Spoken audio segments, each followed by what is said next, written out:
والسلام على رسول الله وعلى آله وصحبه وسلم تسليما كثيرا أما بعد. السلام عليكم ورحمة الله تعالى وبركاته. Allah has shown us many things tonight. Many things. Whether we choose to open up our eyes and see them, whether we choose to reflect and ponder to digest it, or whether we choose to remain blind, to just allow the hands of time to keep moving and spinning, and we remain in a state of drunkenness, in a state of slumber, in a state of intoxication, at worst, versus in a state of just heedlessness.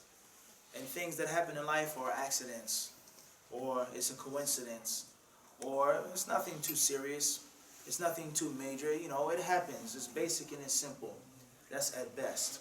At worst, a person being asleep, totally drunk, deluded, feeling, thinking, and believing the opposite of what Allah wants from him, from that which Allah shows him.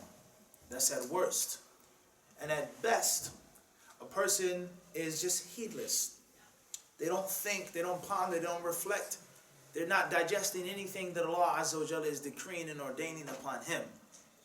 So there are many things that Allah shows us, but in most cases we choose not to look, or we choose to look and misinterpret, or we choose to only barely scratch the surface and just barely wipe the film without digging deeper and thinking and pondering and reflecting. So just a few minutes ago, it was dark and it was cold. Many brothers started to become impatient.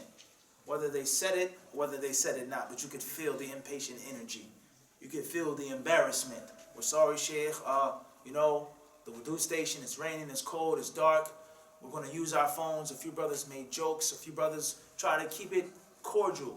But you could feel that it wasn't a comfortable situation.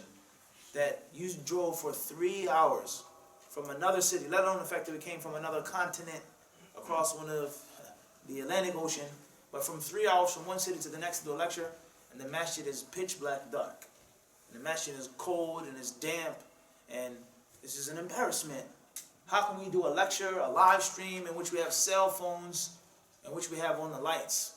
Do you want the light on you, Sheikh? Do you want the light on the table? Do you want the light put in this way? And then we made salah, we offered salat al-isha, and subhanallah, behold, the lights started to blink and flicker, and the light came back, and the heat is on, and everyone's pleased and happy, alhamdulillah, no problem and no issue. So, of course, we make jokes. We're human beings. We're all humans, and brothers are saying this, and brothers are saying that, and I said, and I'm not saying this to praise myself, but it's the truth, I said this is going to be, inshallah, one of the best talks. And this, bi'idhnillah, is going to be our finest hour. Did I say this not? We're making wudu. I'm saying it was going to say, but I said this is going to be our finest hour. Don't worry. I've been in situations worse than this, more difficult than this, more troublesome than this. This is nothing. And alhamdulillah, I was prepared to give the talk in the dark. And when I came to the masjid, of course, it was a bit shocking. It's weird. It's peculiar. All the different masjids that we've been to and traveled to, I've never come to a masjid which is just pitch black dark. And it's cold and it's raining and it's damp. It's like, what's going on? However, I started thinking about a story that one of my teachers told me.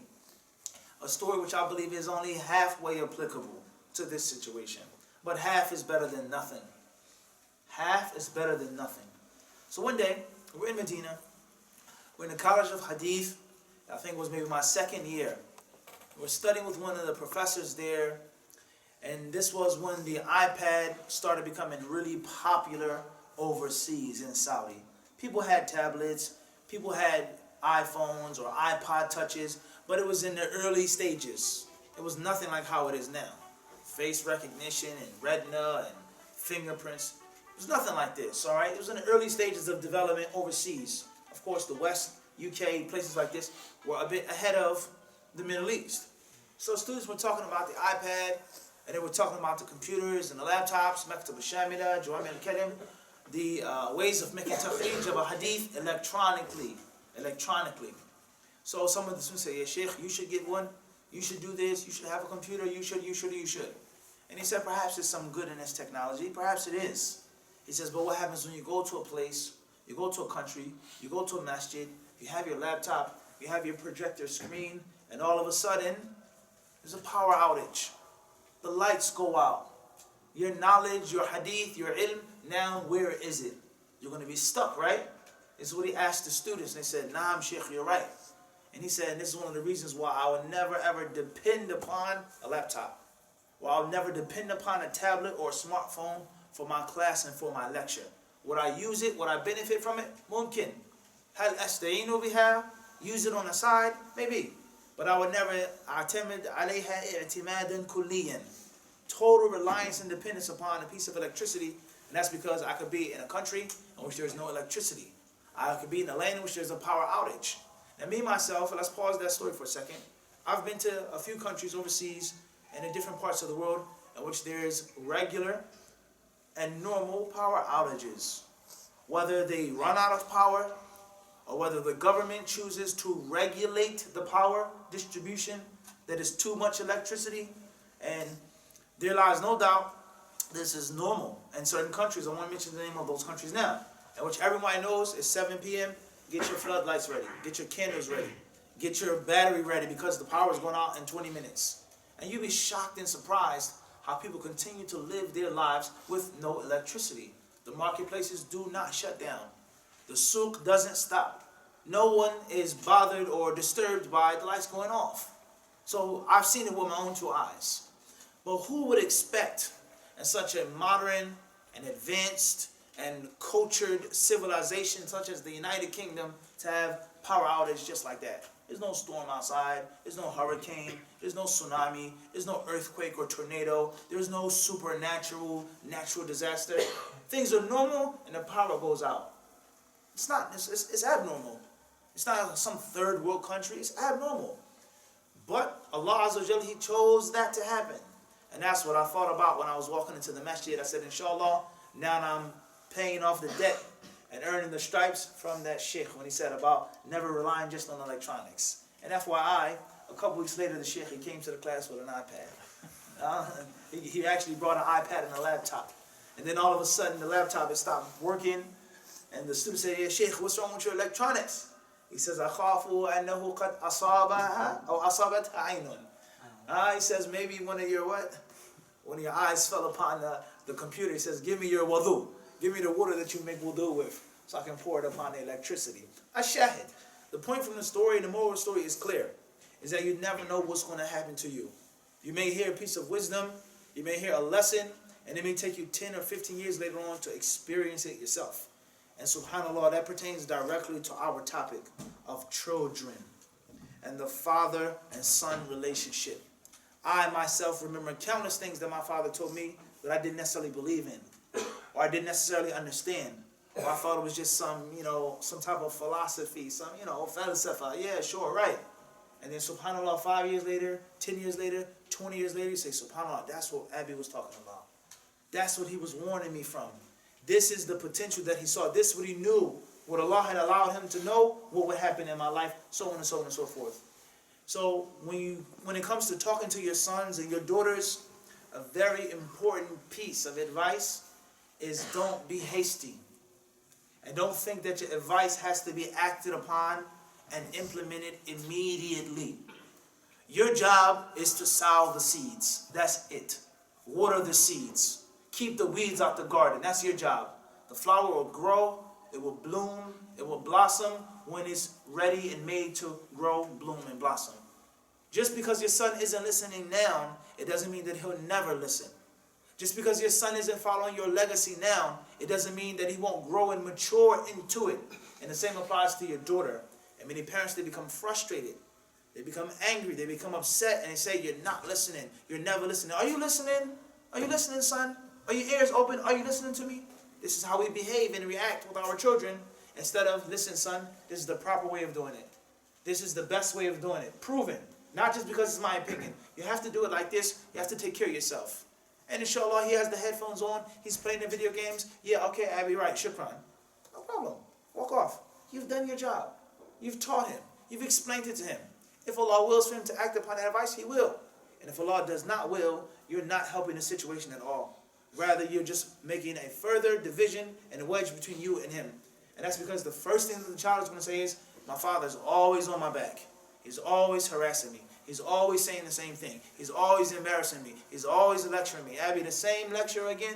This is what they say. Instead of doing your job, give the message, spread the message, give the teachings, and occasionally just what? Walk away. And you will be shocked in the results when they feel that a person is not always harassing them and breathing down their necks 24/7.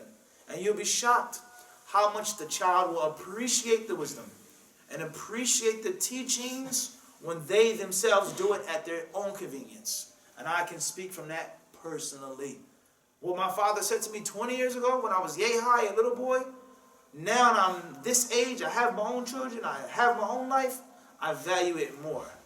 I respect it more. It has a sweeter taste. And then I have yaqeen in what he was saying to me. Instead of just doing it on the spot to please him, to keep him silent, and to make him happy, even though deep down in my heart, I feel that it's nonsense what he just told me. It doesn't make any sense. What do you mean I can't and I can't? That doesn't make any sense. So oftentimes you have to just sow the seeds, water, give the sunlight, keep the weeds away. Very important as well. You must sow the seeds. You must give it.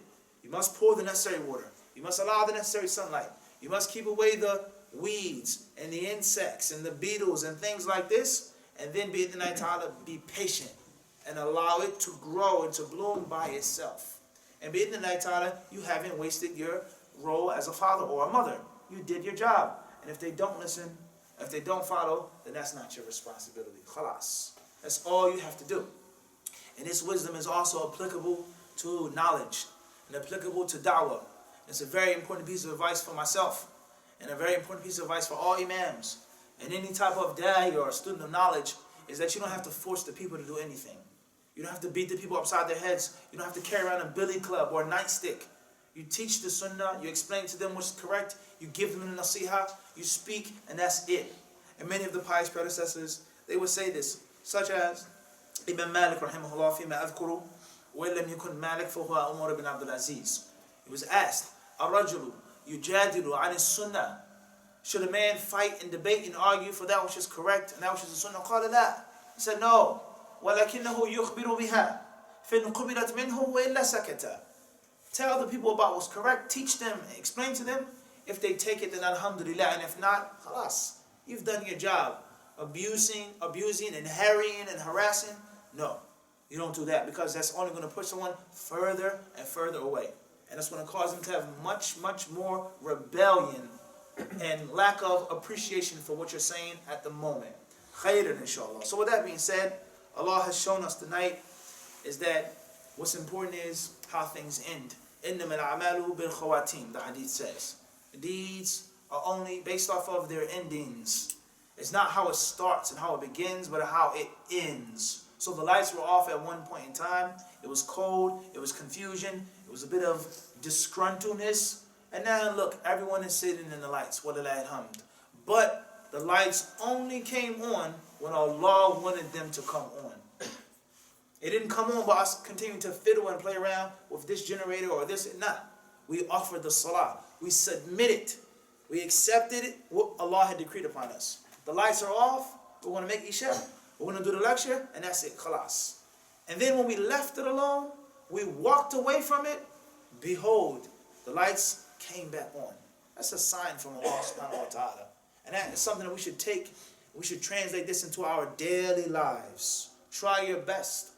Once you have exerted all of your energy, step away. And the moment that you step away from it, after you've exerted yourself, bi'idhnillahi ta'ala, Allah will provide. Allah will allow it to happen, and Allah will take place. But if you continue to fight and fuss and play with the electricity, Allah knows best. It's a big possibility that what? The lights, they may not have come back on. And we would have been sitting right here cold, damp, wet, and dark. Khayr, inshallah. So with that being said, brothers and sisters, the importance of the relationship between the father and the son. And the same applies to the relationship between the mother and the daughter. This whole entire trip, we've been trying to focus on the household. Baytul Muslim, the household of the Muslim. And there's so many different angles and perspectives of a subject of such. Mother, father, son, daughter, uncle, grandmother, stepson, stepdaughter, neighbor. With regards to responsibility, with regards to role, with regards to etiquette, and with regards to ruling, so on and so forth. So this phase is, what is the relationship supposed to be like with regards to me and my son? What is the relationship as a Muslim supposed to be like with regards to me and my daughter? What is the relationship with regards to me and my stepsons and my stepdaughters? Because many people, they do have stepchildren. And the Prophet ﷺ himself, he has stepchildren. And many people, they think that it's dishonorable or it's ignoble to have a stepson or a stepdaughter, and to marry a woman who's been married before, and to marry a woman who has children. Many people, they ignorantly think this and feel this. You can't marry a woman who has children. The Prophet ﷺ himself, he married a woman that had children. And he looked after his stepchildren, and he taught his stepchildren, and he tried his best to be the best stepfather that he could possibly be. So there's no shame in marrying a woman that has children. Allah may bless you with a woman that's been married before, that was divorced. She may be more righteous, she may be more pious, she may be more compatible for you than a woman who's the youngest, untouched woman from this tribe or from this family or from this city.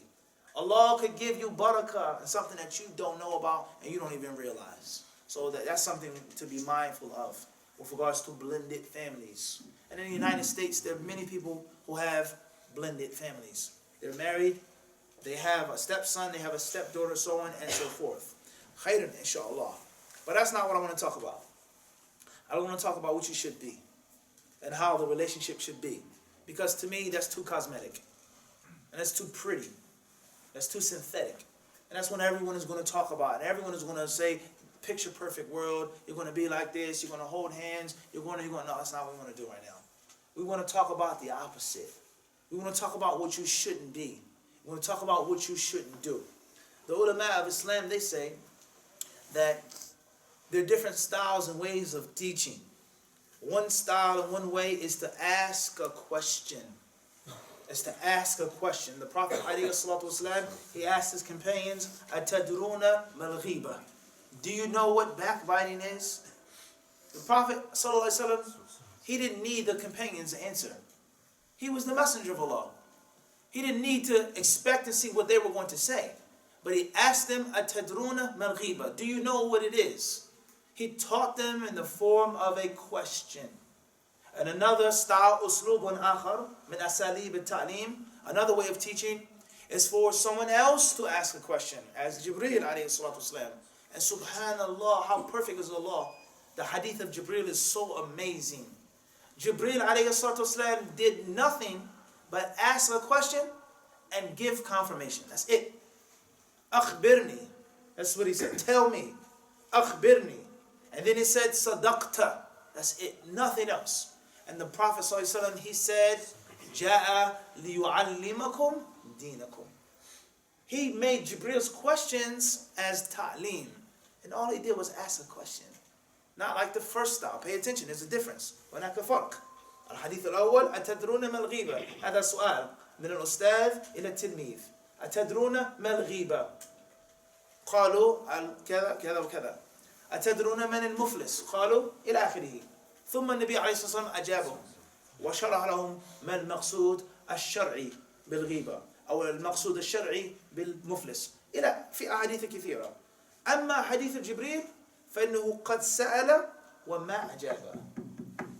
سأل مجرد سؤال ومجرد تصديق والنبي صلى الله عليه وسلم جعل كل هذا إيش؟ تعليما للدين. هناك فرق بين المثال الأول أو القسم الأول والقسم الثاني. The first hadith, the Prophet ﷺ asked the question himself, and then he gave the answer, right? The second category is for someone else to ask a question, and that is also a style of teaching. Jibreel asked the question. Jibreel did not answer the question, and the Prophet ﷺ, he did not say, "I have taught you your deen." In reality, the Prophet ﷺ did what? What did the Prophet do in this hadith? He taught. Al-Islamu this. Al-Imanu that. Al-Ihsan is this. He told the people about the signs of the last day. The Prophet taught, but that's not what he said. The Prophet said he has come to you to teach you your deen. So that's another way of teaching, is for someone to ask a question without answering the question.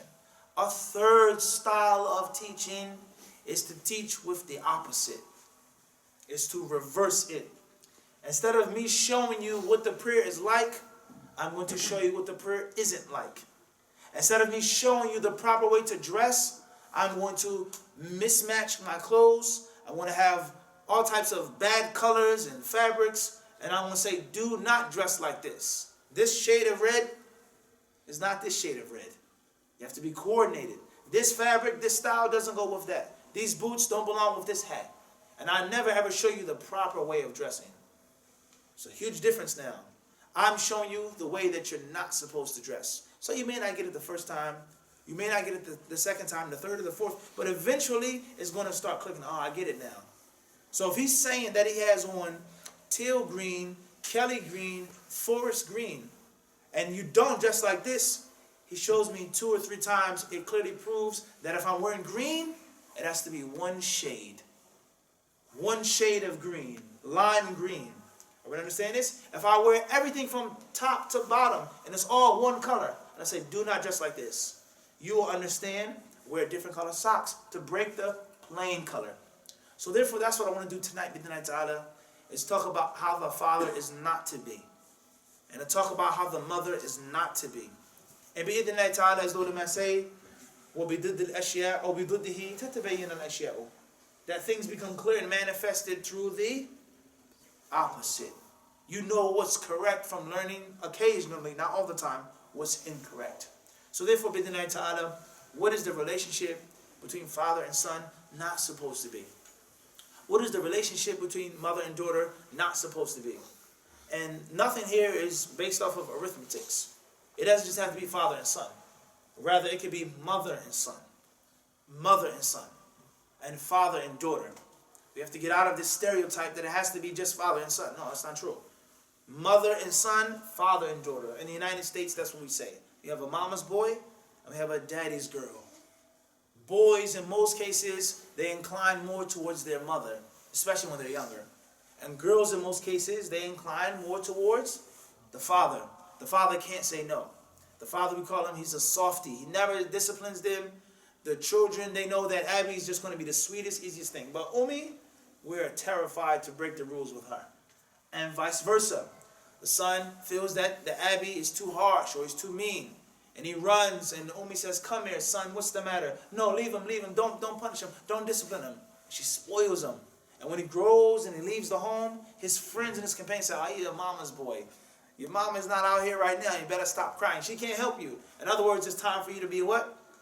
A man. And realize the real life. So oftentimes, opposites attract.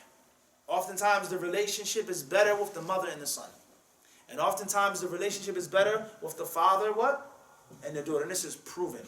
This is proven. As many wise men said, that I loved my mother and I only respected my father.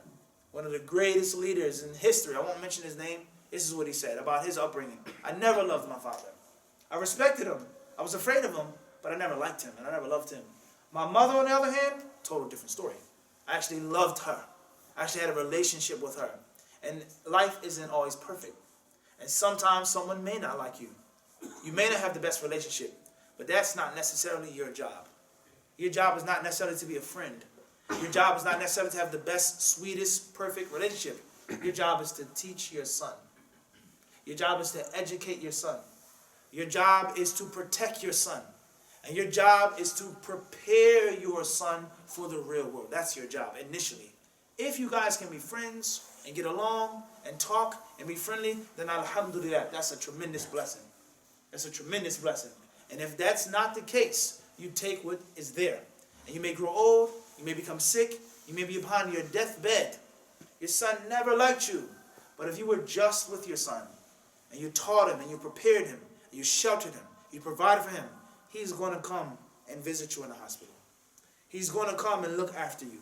He's going to pay his respects. He's going to do whatever you ask him to do, even though he still to this day dislikes you. But father was never unjust. He was a just father. Ummi is a different story. Uncle, different story. Father, never really liked him, but I did respect him, and that's because he was a good man.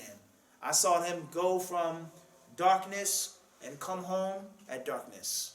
Do you know what this means? I saw him leave when it's dark and come home when it's dark for his entire life. Meaning he left before Fajr to go to work. And he only came home from work after Isha. He never saw his father in the daytime. And that's because he always struggled just to make basic ends meet. It's going to mean something upon the son, even if he doesn't have that type of relationship. So therefore, to protect your son, to shelter your son, and most importantly, to prepare your son. So with that being said, what should the father avoid?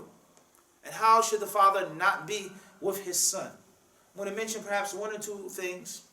One piece of etiquette, which is extremely important, is highly dangerous, and it is very, very widespread and ultimately universal.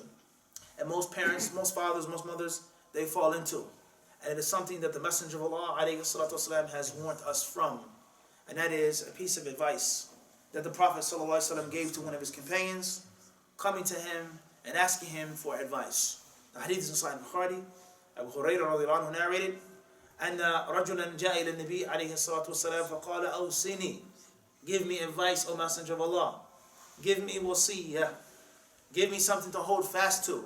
The Prophet ﷺ, with all of his eloquence and all of his beautiful way of expressing himself, the beauty of his tongue, alayhi salatu wasalam, let alone the knowledge that Allah had gave him, he said short, simple, basic words. He said, لا تغضب. فردد عليه. قال لا تغضب. فردد عليه. فردد عليه مرارا في رواية. The man asked a second time, a third time, a fourth time. He kept asking him, Osini, give me advice. After the first time, all right, give me some real advice. Okay, I got the message. Give me some real advice. He said, لا تغضب. He says, don't become angry. Give me advice, O Messenger of Allah. Don't get angry. Give me more advice. Don't become angry. Give me a third piece of advice. He said, what? لا تغضب. Do not become angry. Why did the Prophet say this to this man? Did this man have an anger problem? Did this man have some type of chemical imbalance? Was this man an abusive person, an impulsive person, and an emotionally unstable person? Why did the Prophet ﷺ choose to say, لا تغضب? He didn't say, ittaqillah, fear Allah. He didn't say, pay zakah, give sadaqah. He didn't say, go out in the cause of Allah. He didn't say, be mindful of Allah. He said, لا تغضب. Don't become angry. Let's see what the scholars of Islam say about this prophetic narration. قال الجرداني رحمه الله أن هذا الحديث حديث عظيم وهو من جوامع الكلم لأنه جمع بين خير الدنيا والآخرة. وقال ابن التين رحمه الله جمع في قوله لا تغضب خير الدنيا والآخرة لأن الغضب يؤول إلى التقاطع ومنع الرفق وربما آل إلى أن يؤذي المغضوب عليه فينقص ذلك من الدين. وقال ابن حجر الهيتمي رحمه الله هذا الحديث من بدائع جوامع كلمه التي خص بها صلى الله عليه وسلم. وقال غيره هذا الحديث عظيم يتضمن دفع أكثر شرور اللسان لأن الشخص في حال حياته بين لذة وألم فاللذة سببها ثوران الشهوة أكلا وشربا وجماعا ونحو ذلك والألم سببه ثوران الغضب فإذا اجتنبه يدفع عنه نصف الشر بل أكثر. وقال غيره حديث الغضب هذا ربع الإسلام لأن الأعمال خير وشر والشر ينشأ عن شهوة أو غضب والخير يتضمن نفي الغضب فتضمن نفي الشر وهو ربع المجموع. وقال ابن حجر رحمه الله تعالى عن بعضهم قال تفكرت فيما قال أي قول النبي صلى الله عليه وسلم لا تغضب فإذا الغضب يجمع الشر كله. Listen to these beautiful words of the ulama of Islam. From those commentators is a man whose name was Al-Juddani. He said this hadith, and هذا hadith hadithun عظيم. He said it's a tremendous prophetic narration. عظيم, tremendous. وهو من جوامع كلمه. And this hadith that's so short, that's so simple, that is easily memorized and understood, but can be explained, expounded upon, commented on in volumes. Jawami al-kalim. Words that the Prophet ﷺ made that were concise, that were short, that were simple, but extremely meaningful.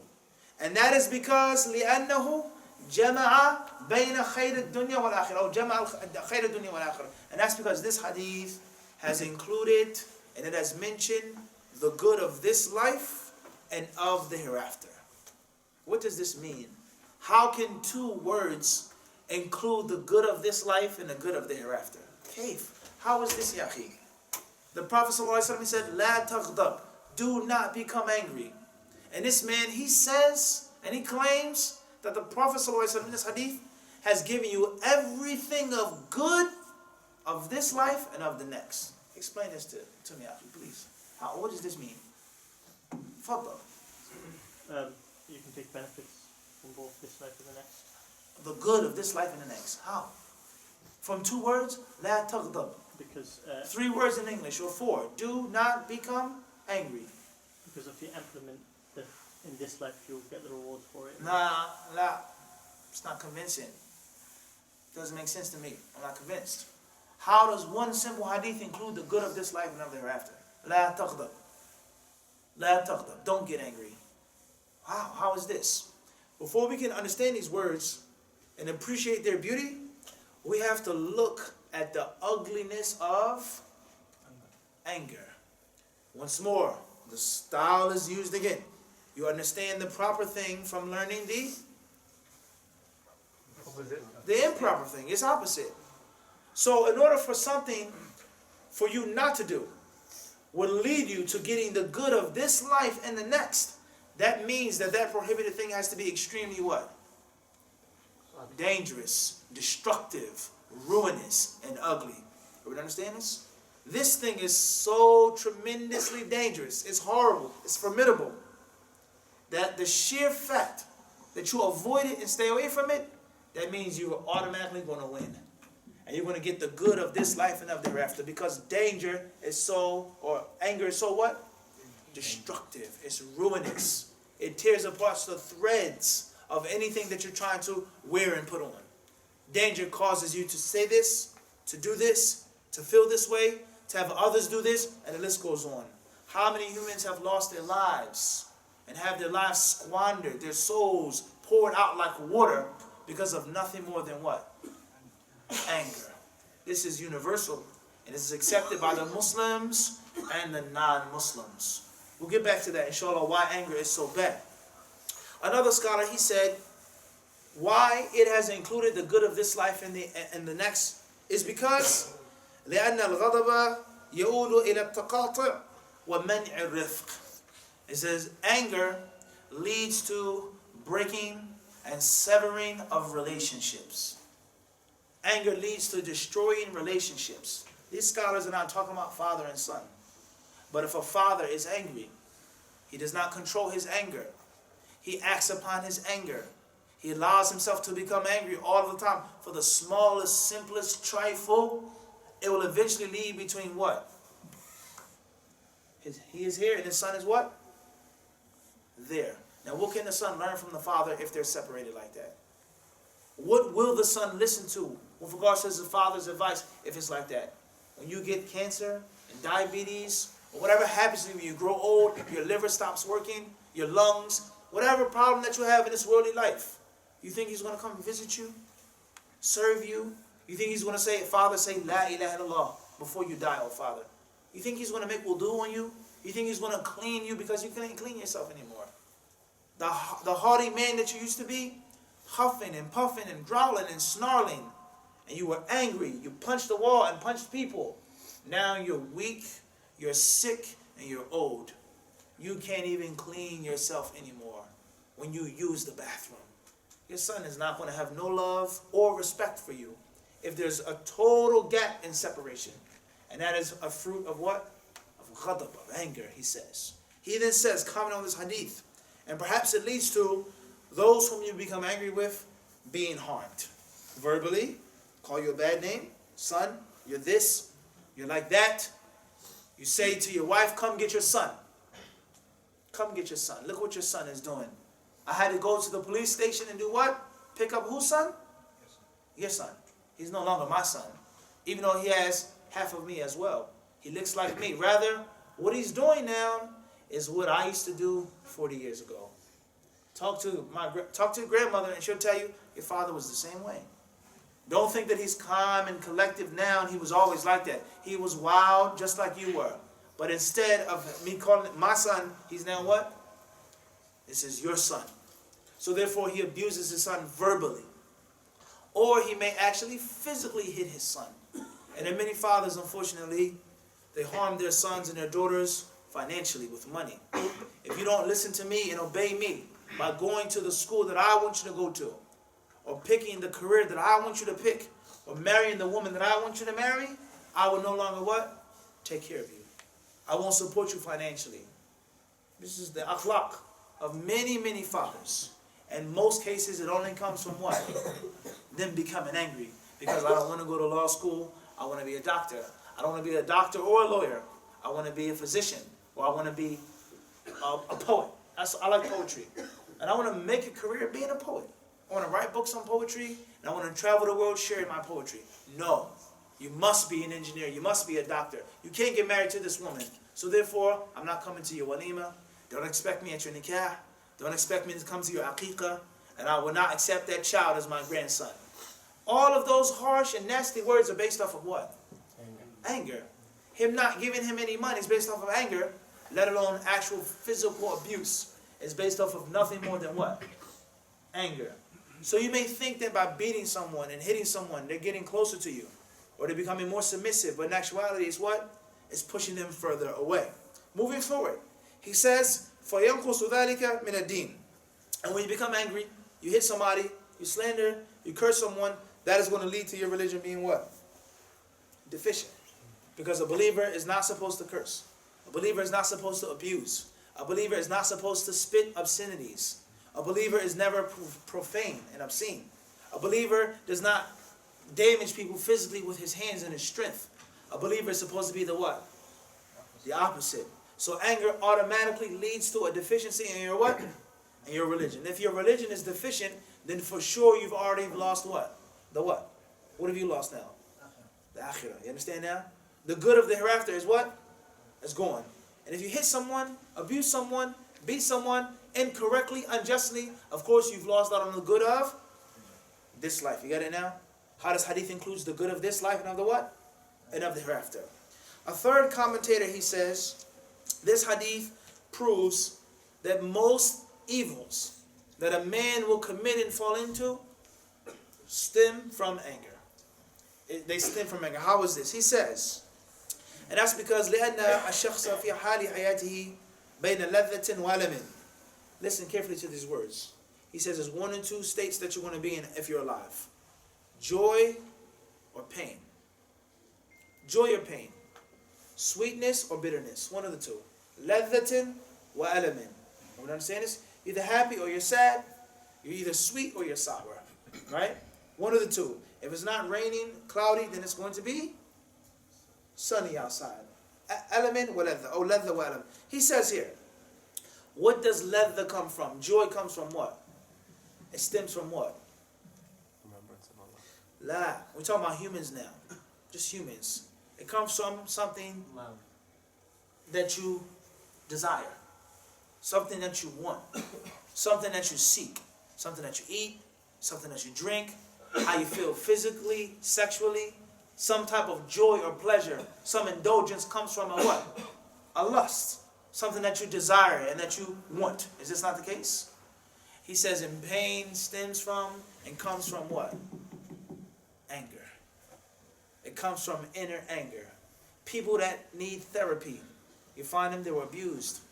They were taken advantage of. They went through traumatic experiences. And that's why a person feels that I need to do physical harm to others.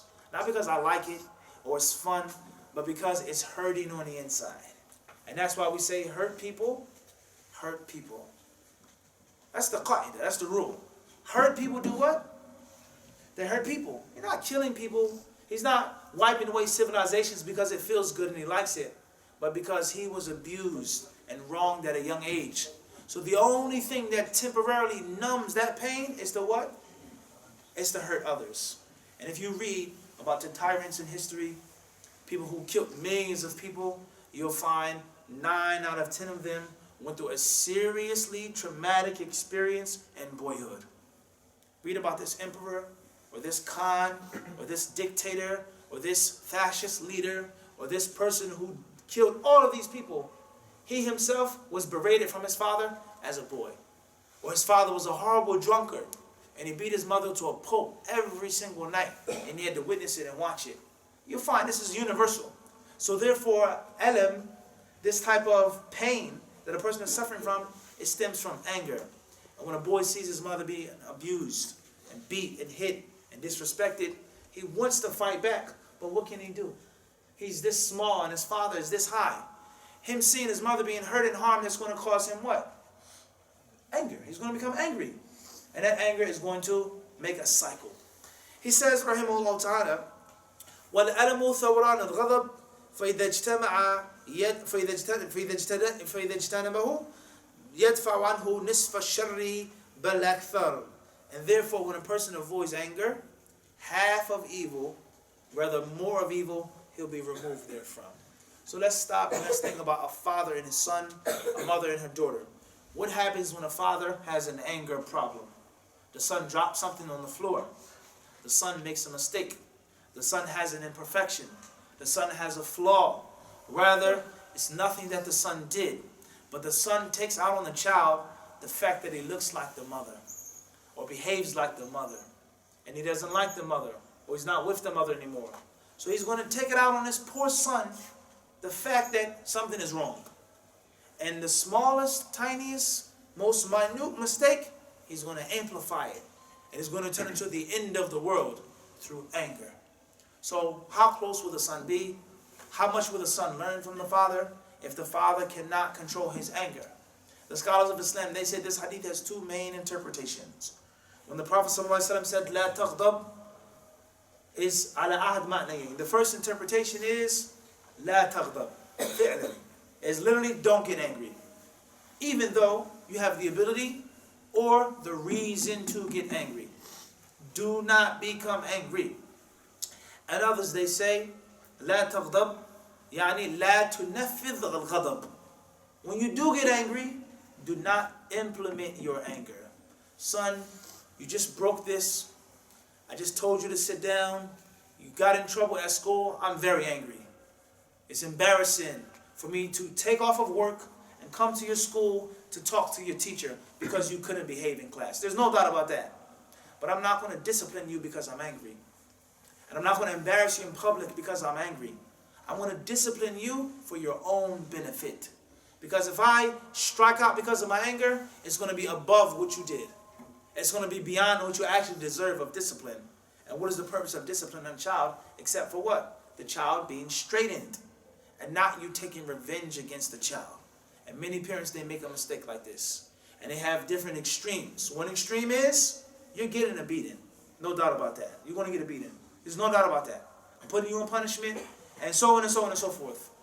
But what the child did, or the other things that the child has of mistake and error, you don't punish them for. But now I'm angry. And I'm going to take out my anger on you via discipline, via physical discipline. And that's a huge problem. And then there are other people who have the exact philosophy, the exact opposite philosophy. Many people say you can't discipline a child. You shouldn't physically discipline a child. Let the child be. Don't be mean. Don't be harsh. Be patient, etc. So we have a 3-year-old child, a 7-year-old child, a 10-year-old child. The mother or the father, they allow them to do whatever they wish to do. Say what you want, do what you want, go where you want. It doesn't matter. They never ever discipline the child. And then when the child continues to disobey and disrespect, and they push the parent to the boiling point and the shatter point, then they snap. And they lash out with their anger, and they go crazy on the child. And it's of no use and there's no benefit. Instead of disciplining the child earlier on, and which you could have prevented you becoming at that level of what? Of ghadab, of anger. So therefore, many parents, they only discipline their children because of anger. They only talk to their children because of anger. And they don't realize is that when you act that way, and you behave that way, the child is no longer willing to listen to you. And oftentimes, when you only discipline your child in one way, the child becomes immune to it. They understand he's going to put me on punishment, and then that's it. He's going to curse, he's going to do this, and then he's going to calm down, and I'm going to go right back to the haram act. I'm going to go right back to the bad act. I don't have to listen to him. All he's going to do is just get angry and get mad, and that's it. So shaitan, he uses anger to cause a split between a father and a son, a mother and a daughter. And this is why the Prophet ﷺ warned us from anger, because it is so ruinous. And anger is a manifestation that a person does not have control over the situation. And if you don't have control over the situation, that is a manifestation of weakness. You're weak. And that's why men become angry when they don't get their way. They're used to getting their way. They're used to things going how they want them to go. And the moment that it doesn't go, they become angry. And that, there lies no doubt, that's a manifestation of what? Of weakness. And how can you raise a strong son? How can you raise a strong daughter and you yourself are so emotionally fragile? What lesson are you giving your son? When something goes bad, just curse. Just pound on the table. Just punch the wall. Just abuse someone. Just spew out curse words and say bad things. The son is going to sit down and say, wow, Abby's really weak. He's a weak person. And the only thing that I have to do to get him to act out of his character and to lose his cool is to get under his skin and on his nerves. And then he's a whole different person. That's not strength. And one of the most important ingredients to instill in a young boy and also in a young girl is strength and composure. And it's not physical strength, but it's inner strength. And one of the greatest things to teach your children is to control themselves. Control yourselves. You're going to get in trouble, no doubt about that.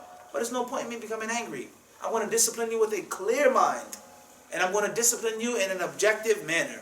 And the same applies to divorce. And the same applies to fighting and arguing. And the list goes on. No good comes from anger unless that anger is controlled. And unless it is honed. And unless that anger is harvested into positive energy. Then anger is a good thing. And that's why the Prophet ﷺ became angry in certain instances and in certain times. Emotions are useful and they're good, but only when they are controlled, when they're under control. So the Prophet ﷺ, he says, لا تغضب, أي لا تتعرض لأسباب الغضب. Another interpretation is do not allow yourself to be in a situation and a position in which you become angry. Or if you do become angry, then do not act upon your anger. Rather, suffice it, stifle it, walk away from it, calm down, cool your head, and then bi'idhnillahi ta'ala, act accordingly. Act accordingly. And it doesn't mean that you don't discipline. It doesn't mean that you don't speak out. It doesn't mean that you don't have no emotions and no feelings. It doesn't mean that. But it means you're in control of your emotions. And if the son sees this, if the daughter sees this, that my father does get angry because he is a human being, but he controls himself. Or if he does become angry, he stops. Or there's a limit, there's a control to his anger, or his jealousy, or his sadness, or any other type of emotion. You have taught your son so much at a young age.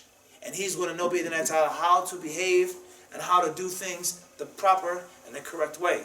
The Prophet ﷺ, he said to the father, he said to the mother, he said to any and every Muslim, لا تغضب. Don't get angry. So one of the most important things that you shouldn't be as a father, and one of the worst and most ruinous emotions and actions of a father or a mother, is uncontrolled anger. At the time, the level, how long you become angry, or just the sheer fact of having too thin skin, in which the smallest, simplest mistake, you become angry at your child, you curse at your child, or you beat your child, or you slander your child, or you embarrass your child, or you wish to punish your child just because you yourself cannot control your anger. There's a narration, and Allah knows best. I'll stop my talk with this. Allah surely knows best if it's authentic or not. Al-Muhim, some say that it was one of the companions. Another say it was Ali radiallahu anhu. Allahu alam, exactly what it was. They were fighting and they were battling. And all of a sudden, as this companion was on the battlefield, and he had his sword or his spear or his halberd or his lance, whatever weapon he was using, his axe. And all of a sudden, one of the mushrikeen spat in his face. He put his spit on his face. And the companion began to pull up his sword and bring it back down. And all of a sudden, he stopped. And he said to himself, if I cut you and hacked you into pieces, it wouldn't be for the sake of Allah. It would only be because you just disrespected and humiliated me. And he walked away from the man on the battlefield. What a tremendous example of making your anger, your wrath, your strength only under control. You have control of it. And it isn't a loose, unleashed dog that leads you. And Allah Azza wa Jalla, He tells us about the virtue and the benefits of dogs which are trained. Al-Mukallibin, tu'allimunahunna mimma 'allamakum Allah.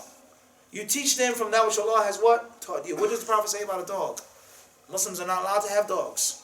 Every day that you have a dog, your rewards are diminished. Angels do not enter the home in which there is a dog. But in Surah Al-Ma'idah, Allah Azza wa Jalla has allowed us to use dogs. And He mentions dogs as a benefit, but with the condition that the dog is mu'allim, has to be taught. And the scholars of Islam, they say that the al-kalb al-mu'allim, idha stursila, when it is sent, it goes. And when you say stop, it immediately stops. And when you tell it to put down the duck or the fowl or whatever it's hunting, it drops it. And it doesn't kill just to kill for itself. In other words, the strength of the dog's jaws, its teeth, its hands, the skills of the dog, they're under what? Control. Now it's a blessing. As far as if the dog does what it wants to do, eats how it wants to eat, attacks when it wants to attack, Allah has not allowed us to use this what? This type of dog. So that is the similarity of anger. Anger, when it's used properly, is a good thing. Emotions, when they're used properly, they're natural and they're a good thing, inshallah. But when you're out of control, they control you. You do not control them, then they are utterly ruinous. And there are many evils and lust, envy, jealousy. But the top of them is ghadab. And that's why the Prophet ﷺ, he said, La taghdab. Don't get angry. So that's the piece of advice for every father and from every mother, is do not get angry at your children unnecessarily. If you discipline them, if you reprimand them, do it in the proper way, inshallah ta'ala. And most importantly, try your best to be simple, to be easy, to be a simple, easygoing parent, inshallah ta'ala. Speak with your children, explain to your children, use sense, use reasoning with your children, and avoid anger, because anger is connected to pride and arrogance, the ulama of Islam say. I'm bigger than you, I'm stronger than you, I'm tougher than you, I have more money than you, I have more knowledge than you, so therefore, I can afford to become angry with you, because I'm on top. But the moment someone is bigger and greater and stronger than me, a person, they control the anger now, Abu Sayyid. An abusive husband in front of a man that's stronger and bigger than him, what is he going to do?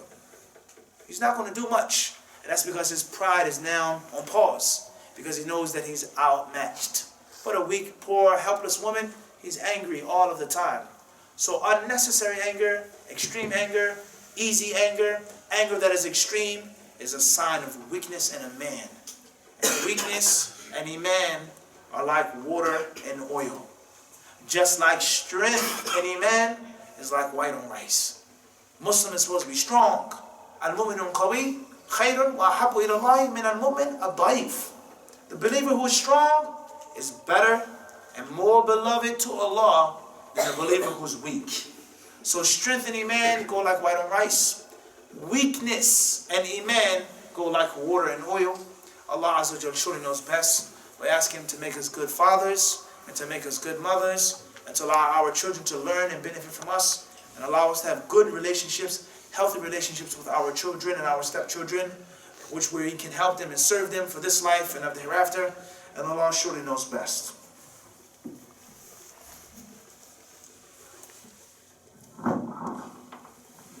Assalamu alaikum, brothers. Jazakumullah khairan for coming and being patient. We want to ask Allah to reward the Shaykh for taking the time out to come and teach us. Alhamdulillah, just as a reminder, next Friday we have another talk after Salat al-Isha. We have Shaykh Abdul Nasir al-Libi coming, and he's going to be continuing the monthly series about life in the grave. So spread the message and be sure to come. Jazakumullah khairan.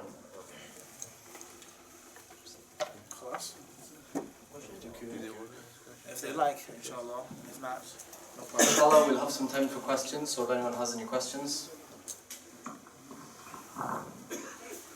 just raise your hands, inshallah.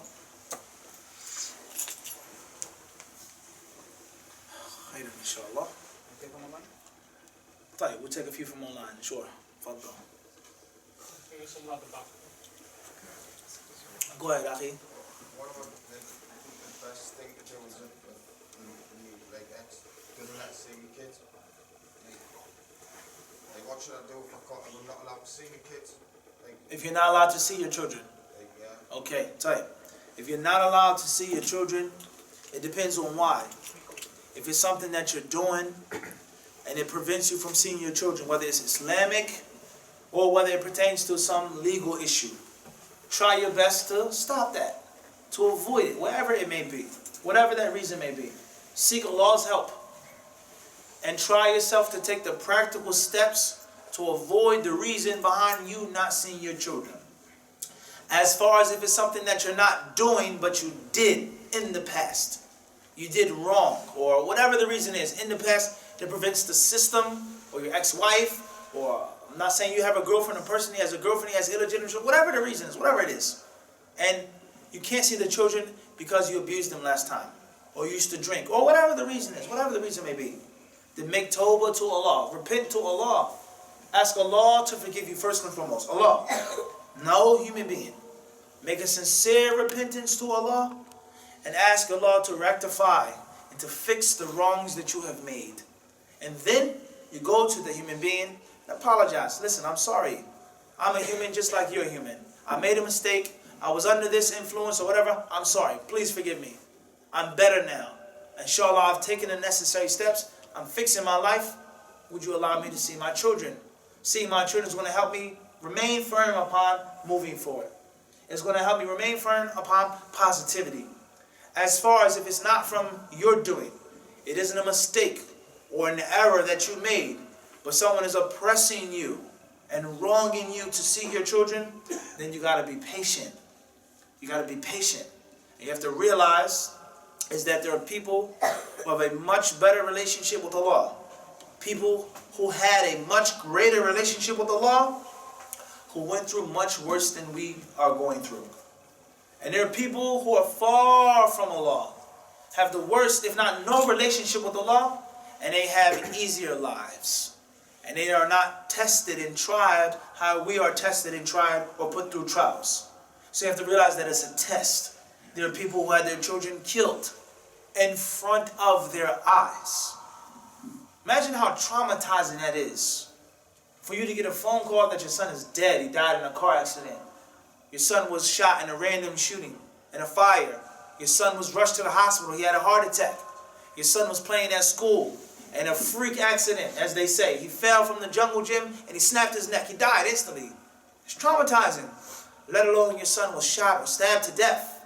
Your son was thrown off of a bridge. Your son was raped and murdered. Your daughter was raped and murdered. Let alone imagine you seeing it with your own eyes in front of you. An oppressive person killing your son, torturing your son, killing your daughter, killing all of your family members. Imagine how traumatizing that is. And there are many people who have experienced this. And these people who pray, who fast, who give zakah, who mention Allah abundantly. And they were put through these trials and tribulations. But that didn't cause them to leave off their religion. And it never caused them to cower and to complain. Rather, it only increased them and made them stronger believers. So no matter what you're going through, Yahi, you got to be patient. If it's something that happened in the past, fix it. Fix it. Inshallah ta'ala, move forward. If it's something that you're doing right now, stop it. Move forward. But you must remain patient. And bi'idhnillahi ta'ala, if you're doing the right thing, you've repented from doing the wrong thing, if you did the wrong thing, and you're patient, inshallah, Allah is going to make a way for you. Whether it's a day or a week or a year, Allah Azza wa Jal is going to be the one that's going to open the things up for you, and you will see your children, inshallah. So you just have to focus on yourself. Make sure you're doing that which is correct. And as a wise man once said, positive energy always corrects errors. Allah knows best. Next question. Fadl, Adam. Is it allowed to cane your child? Is it allowed to cane your child? Cane. Clear, crystal clear. In Islam, we have three types of rulings. We have rulings that tell us what we are to do, what we must do, what we should do. And then we have rulings that tell us what we are not allowed to do, what we cannot do, what we should not do. And then there are daily dealings in which there's nothing for or against in the rules of Islam. So therefore, In Islam, we are commanded to raise our children and to teach our children, to instruct our children. If we have all of the specifics, that's what we do. And if we don't have all of the specifics, then it goes back to your culture. As long as it doesn't go against the first or second type of rulings. Haram or wajib. It's haram to physically hit your children, to beat your children. It's obligatory to cane your children. So if the Quran says that you must cane your children, the Hadith says you must cane your children, you can't say, I'm not going to cane my child because it's not my culture. Right now, that's bad culture. Or that aspect of the culture is bad. Or the opposite. Or the opposite. The Quran and the Sunnah tells us not to hit our children, not to cane our children. And your culture is the exact opposite. You cane your child as soon as they can say, as soon as they can take those footsteps, you cane them. That also is now bad culture. If you don't have yay or nay, for or against, it goes back to your culture. However, it is understood in the principles of Islam. Islam is never for abuse. And obviously abuse is a relative word. And it's an extremely subjective idea and ideal. Be careful with that word, abuse. People call all types of things abuse or inhumane treatment. Those words are subjective, moral. This is immoral to do this. Alright? So in light of extremism, going beyond the boundaries, and also looking at caning your child as an alternative, as a last resort. If you can talk to your child, there's no need to cane them. If you can put them on punishment or take something away from them, there's no need to cane them. If you yourself have not taught your son the right way of doing it, there's no need to cane him. And if you do cane your son, how and where do you cane your son? Do you hit him with a really big stick? You break his bones? You leave bruises and scratches and marks on him? You break his skin? You do it in front of everyone? You do it publicly, etc. So all of those details are understood in light of the teachings of the Quran and the Sunnah. So if we have nothing that says that you cannot do it, or nothing saying that you must do it, it goes back to your cultural discretion. My humble opinion and my humble advice is for you to be a successful father or a successful mother, is to have an assortment of ways of disciplining your child. It shouldn't always be verbal. It shouldn't always be physical. It shouldn't always be by grounding them. It shouldn't always be by saying this or doing this. And one of the greatest principles is the element of surprise. It is utterly terrifying when the child disobeys, breaks the rules, disrespects, and he doesn't know what's going to happen to him. It's scary. So just let's make an example of this. The child is clearly wrong and total violation, and you don't say anything. They come home, you don't say anything. Assalamu alaikum. Oh, wa alaikum salam. The food is on the table. You just sit there, you mind your business. You're flicking the remote, blah, blah, blah, blah, blah. And the son is like, what's going on? Clearly he got the phone call. Umi, she found out about it. My brothers and sisters, they know. Oh, alhamdulillah, how was school? Great. Alhamdulillah. Good night, have a good night. How is that child going to spend that night? They don't know what's going to happen to them. They don't know who knows what. They don't know anything. If you're a weak person, it's not necessarily going to work.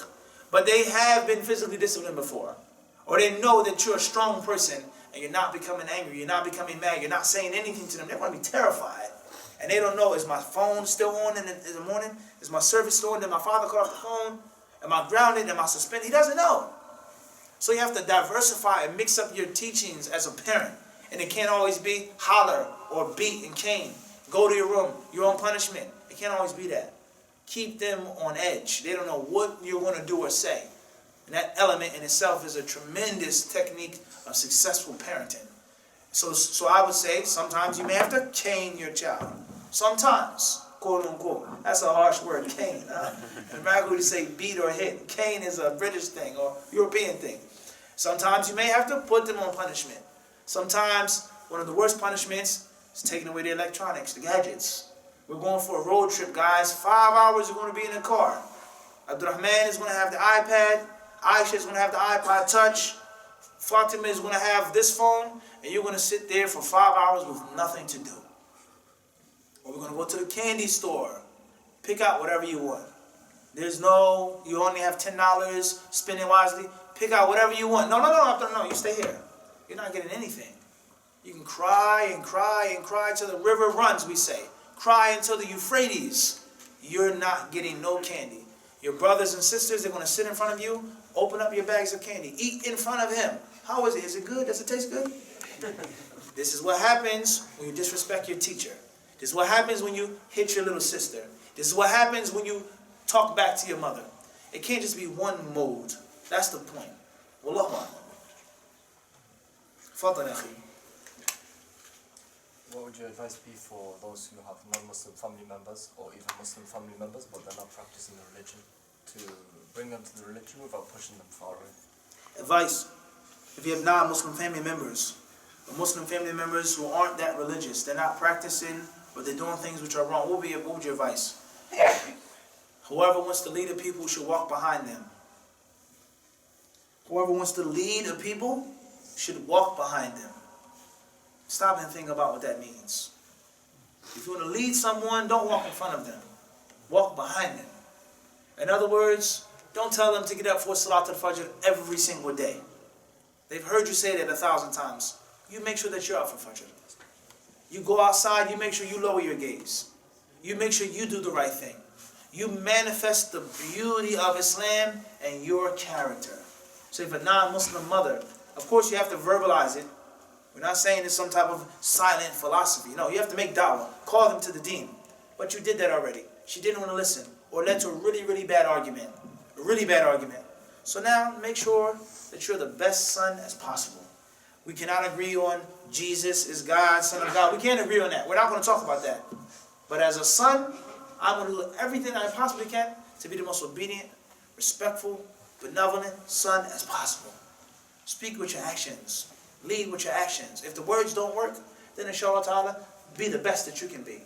And many people who accept Islam, oftentimes they were wild in Jahiliyyah. Used to drink and chase girls, shoot guns, in and out of clubs. They were crazy. And a person comes home from jail, or comes home from this place, and the parents are like, who are you? What is this? You're respectful, you're quiet, you're humble, you're nice. You're not our son. You're a new person. So I'm the same son, mother. I'm the same son that you raised that came out of your womb. But Islam changed me. Islam told me not to do drugs, not to drink, and not to disrespect. And show them the character of Islam. Show them the beauty of Islam through your excellence. And the same applies to sports. How many people accepted Islam because of Muhammad Ali? How many people became a Muslim just because he was such a stellar boxer? The first thing he did when he knocked out George Foreman in the 8th round is he praised Allah. And he blamed his success on Allah. He attributed his victory, which was epic, to Allah. And the reporter was trying to ask him, how did you knock him out? Everyone was afraid of George Foreman. He was putting a dent in the boxing bag. He says, I told you I was going to knock this sucker out. I told you I was. And Allah allowed me to do it. So be excellent. Be the best that you can possibly be. And attribute it to what? Islam. This is why I'm bringing you this groceries. This is why I'm taking you here. This is why I'm being benevolent. Because of my religion. And perhaps they'll get the message. Wow, this religion changed my son. It makes my son into a whole different person. My son is the best son. Maybe I should inquire about his religion. And you'd be shocked. They may sit down, well, can you tell me that? What do Muslims believe about Jesus? You'd be shocked. What does Islam say about my sins being forgiven? They may ask you certain questions. But you have to have good akhlaq. You have to have good character. You have to be excellent. You have to lead it and then attach your success to what? Your religion. Another piece of advice is deal with people differently. What type of person is your father? Your father is a religious person. So sit down and talk about religion with him. This person isn't a religious person. You know, he has to talk about it in a different way. This person likes to drink. I'm going to give you some things in my religion about alcohol. In paradise, in my paradise, in our paradise, you have as much alcohol as you want to have. But this alcohol never gets you drunk. You don't curse, you don't slip, you don't go to the bathroom on yourself, no one stabs you or robs you, you don't wake up in a hotel room, you don't know what happened. There's no migraines and headaches. You don't think someone who loves alcohol is going to listen to that? Really? A whole river of wine. But you got to be a Muslim, uncle. You got to accept Islam. You got to make your shahada. And you got to avoid drinking in this life. And God will give you 10 times better in the hereafter. You have to attack people through their mode of life. People who like money, people who like sports, people who like this, address them. And this is included in Allah's statement, وَجَادِلْهُمْ بِالَّتِي هِيَ أَحْسَنُ. Debate them in the best manner. This is included in hikmah and basira. You have to know who you're dealing with and who you're talking to. وَهَكَذَا. And you can't deal with everyone on the same level. And if you can't do it, that's fine. Put them in contact with someone who can. Or learn from them, inshallah ta'ala. And most importantly is be gentle, be kind, give them gifts. Don't be too harsh with them, too rash or too brash with them. Don't always be too judgmental with them. You go over the house, good afternoon, how you guys doing? They're doing something that you told them, I'm sitting here, I'm bothering, and that's it. And make sure, bid'nai ta'ala, is that you visit your family all of the time. That way when you're not there for Christmas, or you're not there for Thanksgiving, or you're not there for the Mawlid, they have no excuse to make. What can they possibly say? The first thing they want to say, our son has become a Wahhabi. He doesn't want to sit with the Prophet's birthday no more. We all did it. Our parents did it. Everyone back home did it. And now you're too good to come to the Mawlid party. But there's going to be an uncle or an auntie. Well, Brother Naveed, he just came and visited me last night. He brought me food. He took me out. He did this for me. He mowed my lawn. I'm not going to allow you to slander him.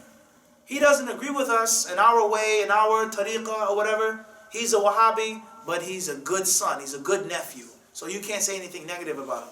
And the same applies if you have Christian family members like we do. They don't talk about us on Thanksgiving and Christmas because we try our best to see them and to visit them when no one is there. Your grandmother, she realizes that you visit her, and Fulan cousin and Fulan aunt, they're in their worldly affairs. But they all come on Christmas. Or they all come on Thanksgiving. Or they all come on Mother's Day. But where are they at for the rest of the 360-something days out of the year? And that's the state of the Muslim. So therefore, make up for the times in which you can't sit with them. I'm not coming to your birthday party. You say to your little brother. But before that or after that, let's go out and get something to eat. Let's go here. Let's do this. Let's have some permissible fun. But if you're never around, you never visit, you never do anything for them, you never give them a gift, it's going to lead to their argument. We never ever see you. So therefore, you don't like your family, or you think you're better than us. They're going to say these things. But if you level the playing field, you're going to minimize what they can possibly say against you. So the most important piece of advice of dealing with a non-Muslim family member, or dealing with a sinful Muslim, or an innovator, the brother said yesterday, is al-hikmah wal-aql. Wisdom and smarts. And everyone isn't born wise. Everyone isn't born smart. But you can do what? You can learn.